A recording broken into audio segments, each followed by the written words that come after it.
बोलो भारत माता की, बोलो भारत माता की, बोलो भारत माता की. സംസ്ഥാനത്തും എല്ലാ ജില്ലയിലും ഇവിടെ വന്ന എല്ലാ സഹപ്രവർത്തകർക്കും എന്റെ വിനീതമായ നമസ്കാരം. എല്ലാവർക്കും എന്റെ ഹൃദയത്തിൽ നിന്ന് നന്ദി പറയുന്നു. ഞാൻ എല്ലാവരും സ്വാഗതം പറയുന്നു. ഇന്നലെ ഒരു മാധ്യമ സുഹൃത്ത് എന്നോട് ചോദിച്ചു, രാത്രി ഇവിടെ വന്ന് മഴയത്ത് നമ്മൾ ഇരിക്കുമ്പോൾ, ഈ ഉപരോധ സമരത്തിന്റെ ലക്ഷ്യം എന്താണെന്ന്.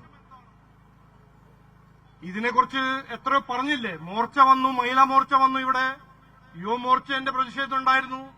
അപ്പോൾ ഈ ഉപരോധ സമരത്തിന്റെ എന്താണ് ലക്ഷ്യം? ഞാൻ ഇന്നലെ പറഞ്ഞ കാര്യങ്ങൾ ഇന്നും പറയുന്നു. ഇവിടെ ഇരിക്കുന്ന മുഖ്യമന്ത്രി പിണറായി വിജയൻജിക്കും ദേവസ്വം മന്ത്രിയായ വാസവനും സാധാരണ ജനങ്ങളുടെ വേദനയും ദേഷ്യം ഇതുവരെ മനസ്സിലായിട്ടില്ല. വളരെ ദേഷ്യമുണ്ട്, വേദനിപ്പിച്ചിട്ടുണ്ട്. അത് കൃത്യമായി അറിയിപ്പിക്കാനാണ് ഇവിടെ എല്ലാ ബി.ജെ.പി. സഹപ്രവർത്തകരും എത്തിയിരിക്കുന്നത്. ഈ സന്ദേശം ഓരോ സഹപ്രവർത്തകരും ഓരോരോ സാധാരണക്കാർ പറയുന്ന അവരുടെ വേദനയും ദേഷ്യവും ആ സന്ദേശം കൊടുക്കാനാണ് ഇവിടെ വന്നിരിക്കുന്നത്. ശബരിമലയിൽ 4.5 കിലോ സ്വർണം കൊള്ള ചെയ്ത സർക്കാരാണ് ഈ സെക്രട്ടേറിയറ്റിൽ ഇരിക്കുന്നത്. ഗുരുവായൂരിന് 25 കോടി കൊള്ള ചെയ്ത സർക്കാരാണ് ഇവിടെ ഇരിക്കുന്നത്. മലബാർ ദേവസ്വം ബോർഡിൽ നിന്നും കൊള്ള ചെയ്ത സർക്കാരാണ് ഇവിടെ ഇരിക്കുന്നത്. ഈ കൊള്ള ചെയ്ത ഈ സർക്കാർ, എന്റെ മുഖ്യമന്ത്രി ഈ കൊള്ളയെ കുറിച്ച് എന്താണ് പറയുന്നത്? ഇത് വീഴ്ചയാണ്. ആ സമയം കഴിഞ്ഞു. ബഹുമാനപ്പെട്ട മുഖ്യമന്ത്രി, കൊള്ളയെ കൊള്ളയായിട്ട് ഞങ്ങൾ കാണും. കൊള്ളക്കാരെ ഞങ്ങൾ അന്വേഷിച്ച് ജയിലയക്കും. ഞങ്ങൾക്ക് കൃത്യമായ ഇൻഫർമേഷൻ ഉണ്ട്. SIT തെളിവ് കണ്ടുപിടിച്ചിട്ടുണ്ട്. വാസവൻ മന്ത്രിന്റെ ഇതിന്റെ ഒരു റോൾ. അദ്ദേഹത്തിനെ സംരക്ഷിക്കാൻ നോക്കണ്ട, ഞങ്ങളത് സമ്മതിക്കില്ല. കുറ്റം ചെയ്തിട്ടുണ്ട് ദേവസ്വം മന്ത്രി, കുറ്റം ചെയ്തിട്ടുണ്ട് ദേവസ്വം ബോർഡ്. ദേവസ്വം ബോർഡിനെ ഒരു ദല്ലാൽമാരുടെ സംസ്ഥാനമാക്കിയത് നമ്മുടെ ദേവസ്വം മന്ത്രിയാണ്. ഇതിന്റെ ഒരു കോൺസിക്വൻസ് കിട്ടണം.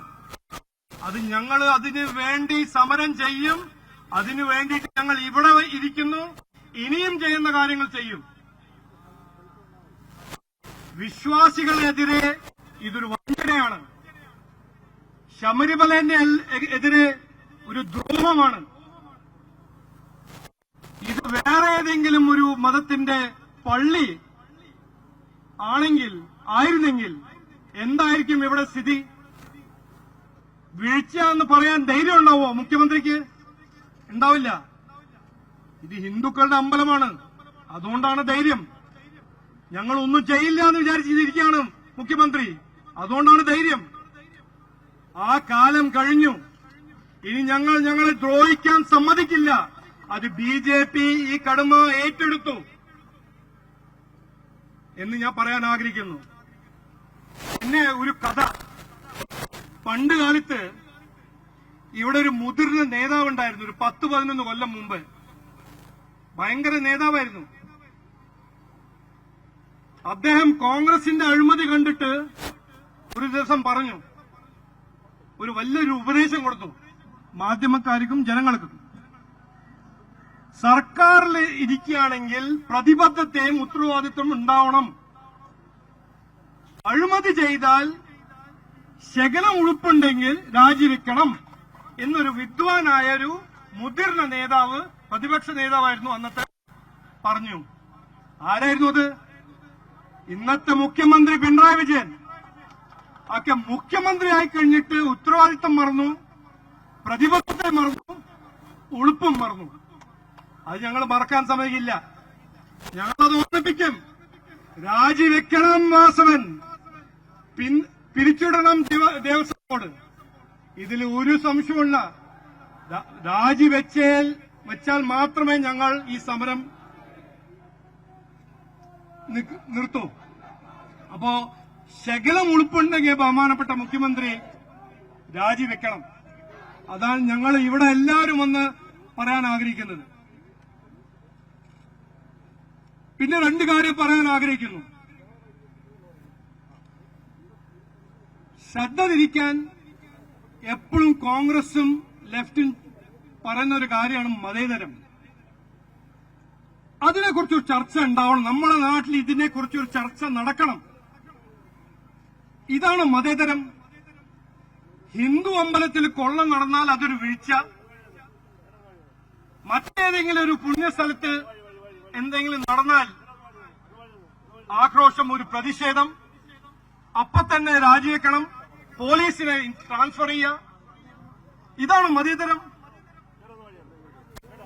ഈ മതേതരം പറഞ്ഞു നടക്കുന്ന കമ്മ്യൂണിസ്റ്റ് പാർട്ടിയും കോൺഗ്രസ് പാർട്ടിയും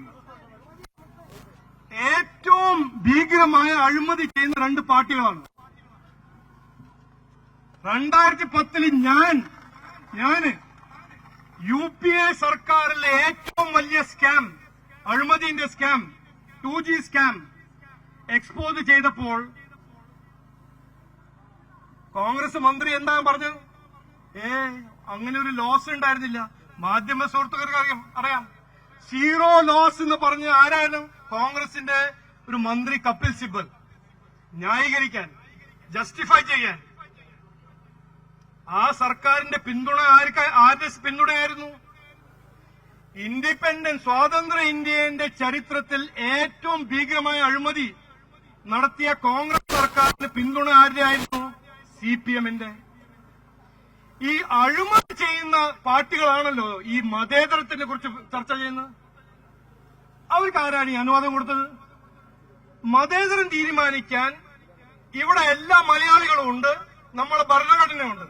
ഞങ്ങൾക്ക് ജമാഅത്തെ ഇസ്ലാമിന്റെയും SDPന്റെയും മതേതരം ആവശ്യമില്ല. ഞാൻ കൃത്യമായി പറയുന്നത്, ഇവിടെ പിണറായി വിജയൻജിയോ പിന്നെ കോൺഗ്രസിന്റെ രാഹുൽ ഗാന്ധിയോ മതേതരത്തിനെ കുറിച്ച് ഞങ്ങൾക്ക് ഉപദേശം തന്നാൽ ഞങ്ങൾ അതിനെ SDPM ജമാഅത്തിന്റെ ഒരു സ്ട്രാറ്റജി ആയിട്ട് കാണും. ഞങ്ങളെ വിഭജിക്കാൻ നോക്കണ്ട. ഇനി ഈ നാട്ടിൽ ഹിന്ദുവാണോ ക്രിസ്ത്യൻസ് ആണോ മുസ്ലിംസ് ആണോ ദേശസ്നേഹിയായ ആരാണെങ്കിലും അവരുടെ അവകാശങ്ങൾ രക്ഷിക്കാനും സംരക്ഷിക്കാൻ BJP ഉണ്ടാവും. എല്ലാവരുടെയും ഒപ്പം എല്ലാവർക്കും വേണ്ടി ഒരു വികസിത കേരളം ഞങ്ങൾ സൃഷ്ടിക്കാൻ ഞങ്ങൾ അധ്വാനിക്കും, പ്രവർത്തിക്കും. ജനങ്ങളെ ദ്രോഹിച്ച ആരാണെങ്കിലും കോൺഗ്രസ് ആണോ CPM ആണോ ഞങ്ങൾ അവരെ വിടില്ല. അവസാനം എനിക്ക് പറയാനുള്ളത് ഇതാണ്. ഇതൊരു തുടക്കമാണ്. ഒരു പുതിയ കേരളം, ഒരു വികസിത കേരളം. BJPക്ക് മതത്തിനെ കുറിച്ചോ അതിനെക്കുറിച്ച് സംസാരിക്കാനോ അങ്ങനെ ഒരു പ്രതിഷേധം ചെയ്യാൻ ഒരു താല്പര്യമില്ല. ഞങ്ങളുടെ ഒരു ലക്ഷ്യം എന്ന് പറഞ്ഞാൽ, ഞങ്ങളുടെ ഒരു ദൌത്യം വികസിത കേരളമാണ്, എല്ലാവർക്കും വേണ്ടി.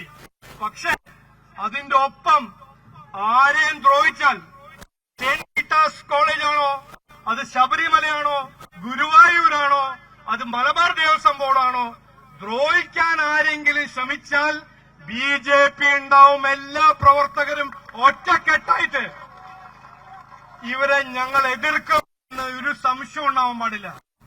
ബഹുമാനപ്പെട്ട മുഖ്യമന്ത്രി, ഞാൻ ഒരിക്കൽ കൂടി പറയുന്നു, നിങ്ങൾ 2014 15 തന്ന ഉപദേശം നിങ്ങൾ ഇന്ന് പാലിക്കണം. അത് റീവൈൻഡ് ചെയ്ത് കേൾക്കണം. പ്രതിബദ്ധത ഉണ്ടാവണം. ജനാധിപത്യ സംവിധാനത്തിൽ ഒരു ഗവൺമെന്റ് എന്ന് പറഞ്ഞാൽ ഗവൺമെന്റിന് ഉത്തരവാദിത്വം ഉണ്ടാവണം. മന്ത്രിമാർക്ക് പ്രതിബദ്ധത ഉണ്ടാവണം. അഴിമതി കണ്ടുപിടിച്ച് 4.5 kg കിലോ നമ്മളെ ശബരിമല എന്ന് കൊള്ള ചെയ്ത ഈ സർക്കാർ അതിനെ വീഴ്ചയായിട്ട് പറഞ്ഞാൽ ജനങ്ങളുടെ ദേഷ്യം വർദ്ധിക്കും, കൂടുതലാവും. അത് ചെയ്യരുത്. അന്വേഷണം നടത്തണം. വാസവൻ രാജിവെക്കണം. ദേവസ്വം ബോർഡ് പിരിച്ചുവിടണം. ഇത് ഞങ്ങളുടെ മാത്രമല്ല, BJPന്റെ മാത്രമേ ആഗ്രഹമല്ല. ഇത് സാധാരണ മലയാളികളുടെ ആഗ്രഹമാണ്, ആവശ്യമാണ്. ഇത് ചെയ്തേ പറ്റൂ. ബഹുമാനപ്പെട്ട മുഖ്യമന്ത്രി, ഇത് ഞങ്ങൾ പറഞ്ഞ വാക്കുകൾ കേൾക്കണം. ഇത്ര ജനങ്ങൾ വന്ന് ഇത് പറയുമ്പോൾ ഇത് ജനങ്ങളുടെ ഒരു ആവശ്യമായിട്ട് നിങ്ങൾ കാണണം. വാസവനെ സംരക്ഷിക്കാൻ നോക്കരുത്. തെളിവുണ്ട് SITന്റെ ഒപ്പം. SITന്റെ വാസവന് തെളിവ് കിട്ടിയിട്ടുണ്ട്. അത് ഒളിച്ചു വെക്കാൻ ശ്രമിക്കരുത്. ഞങ്ങൾ ഡിമാൻഡ് ചെയ്തത് ഒരു സെൻട്രൽ ഗവൺമെന്റ് ഏജൻസിന്റെ ഇൻവെസ്റ്റിഗേഷൻ. തെറ്റ് ചെയ്തവരെല്ലാം അന്വേഷിച്ച് ജയിലിൽ അയക്കണം എന്നാണ് ഞങ്ങളുടെ ഒരു ലക്ഷ്യം. അത് ഞങ്ങൾ ചെയ്തവരെ ഞങ്ങൾ ഇത് വിടില്ല എന്ന് പറഞ്ഞ് ഞാൻ വാക്ക് ചുരുക്കുന്നു. ഒരിക്കൽ കൂടി ഇവിടെ വന്ന എല്ലാവർക്കും എന്റെ ഹൃദയത്തിൽ നിന്ന് നന്ദി ഞാൻ പറയുന്നു, സ്വാഗതം പറയുന്നു. സ്വാമിയേ ശരണയ്യപ്പ, സ്വാമിയേ, സ്വാമിയേ.